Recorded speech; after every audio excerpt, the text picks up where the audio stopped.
ఆంధ్రప్రదేశ్లో ఎన్నికలు ముగిశాయి. అయితే ఎవరు అధికారంలోకి వస్తారు అనే చర్చ విపరీతంగానే జరుగుతుంది. తెలుగుదేశం వాళ్ళు మేము అధికారంలోకి వచ్చేస్తున్నామని చెబుతున్నారు. వైసీపీ కూడా అంతే ధీమాగా మేము అధికారంలోకి వస్తున్నామని చెప్తున్నారు. ఇద్దరు ఒక పార్టీ ఇంకో పార్టీ మీద మైండ్ గేమ్లు ఆడే పరిస్థితి కనపడుతుంది. ఈలోపు కొన్ని పోస్ట్ పోల్ సర్వేలు చేయించుకుంటున్నారు. ఆ సర్వేల ఆధారంగా ఏ నియోజకవర్గంలో ఎవరు గెలవడానికి అవకాశం ఉందని అంచనాలకు వస్తున్నారు. సో ప్రస్తుతానికి గుంటూరు జిల్లాలో ఉన్న గుంటూరు వెస్ట్ నియోజకవర్గం పరంగా కూడా అలాంటి డిస్కషన్ స్టార్ట్ అయింది. ఇక్కడి నుంచి మంత్రి విడదల రజని పోటీ చేస్తున్నారు. తెలుగుదేశం వైపు నుంచి గళ్ళా మాధవి పోటీ చేస్తున్నారు. ఇద్దరు కూడా పోలింగ్ విషయంలో అలాగే ప్రచారం విషయంలో కూడా 100% ఎఫర్ట్ పెట్టి పనిచేసినట్టు కనపడుతుంది. అయితే ఇది తెలుగుదేశం పార్టీకి కంచుకోట లాంటి సీటు. గడిచిన 2 సార్లు కూడా ఇక్కడ తెలుగుదేశం గెలిచింది. అయితే ఈసారి ఎలా అయినా సరే మేము పాగా వేయాలని చెప్పి వైసీపీ అయితే గట్టిగానే ట్రై చేస్తుంది. సో వాళ్ళు చేయించుకున్న పోస్ట్ పోల్ సర్వేల ఆధారంగా వాళ్ళు ఖచ్చితంగా ఈసారి గుంటూరు వెస్ట్ నుంచి వైసీపీ గెలవబోతుంది, విడదల రజనీ గెలుస్తున్నారని చెప్పి బలంగా నమ్ముతున్నారు. అయితే దానికి కారణాలు కూడా వాళ్ళు చెప్తున్నారు. ఈసారి పోలింగ్ శాతం గతం కంటే 1% పెరిగింది. గతంలో 66%, 2019లో 66% జరిగితే ఈసారి 67% మాత్రమే జరిగింది.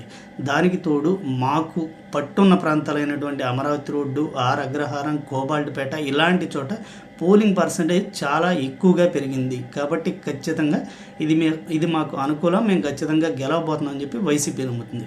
ఇటువైపు తెలుగుదేశం పార్టీ వచ్చేసి ఖచ్చితంగా 2 సార్లు మేము గెలిచున్నాం కాబట్టి 3వసారి మేమే గెలుస్తాం. అలాగే జనసేనతో పొత్తు ఉండడం వల్ల గడిచిన ఎన్నికల్లో జనసేనకి దాదాపుగా 28,000 ఓట్లు వచ్చినాయి. సో పొత్తు ఉండడం వల్ల కాపు ఓట్ బ్యాంక్ మొత్తం మాకు కన్సాలిడేట్ అయి మాకే పడి మేమే గెలుస్తాం అని చెప్పి తెలుగుదేశం అయితే ధీమాగా ఉంది. అయితే వీళ్ళు వైసీపీ చేయించుకున్న పోస్ట్ పోల్ సర్వేలో వాళ్ళకు అనుకూలంగా నివేదిక వచ్చినట్టు కనపడుతుంది. అలాగే ఆత్మసాక్షి ఇలాంటి సర్వేలు కూడా వైసీపీ గుంటూరు వెస్ట్లో గెలుస్తుందని చెప్తున్నాయి. దానికి తోడు గుంటూరు వెస్ట్ చరిత్ర చూస్తే 1983 నుంచి కనుక మనం గమనిస్తే ఏ పార్టీ కూడా వరుసగా 3 సార్లు గెలిచిన దాఖలాలు లేవు. 2 సార్లు గెలవడం, 3వసారి ఓడిపోవడం, ఇలా జరిగిన హిస్టరీ అయితే గుంటూరు వెస్ట్కు ఉంది. సో ఓవరాల్గా వైసీపీ అయితే మేము గెలుస్తామన్న ధీమాలో ఉంది. తెలుగుదేశం పార్టీ అంతకన్నా ధీమాలో ఉంది. వైసీపీ గెలిస్తే కనుక వరుసగా 2 సార్లు గెలిచిన టీడీపీని ఓడించి గెలిచినట్టు అవుతుంది. తెలుగుదేశం పార్టీ గెలిస్తే కనుక హ్యాట్రిక్ కొట్టినట్టు అవుతుంది. ఏది ఏమైనా June 4th రిజల్ట్ రాబోతుంది కాబట్టి ఎవరి అంచనాలు ఎలా ఉన్నా నిజంగా గుంటూరు వెస్ట్ ప్రజలు ఎవరి పక్షాన్ని నిలిచారు అనే విషయం మాత్రం మనకు June 4th క్లియర్ పిక్చర్ వచ్చే అవకాశం ఉంది.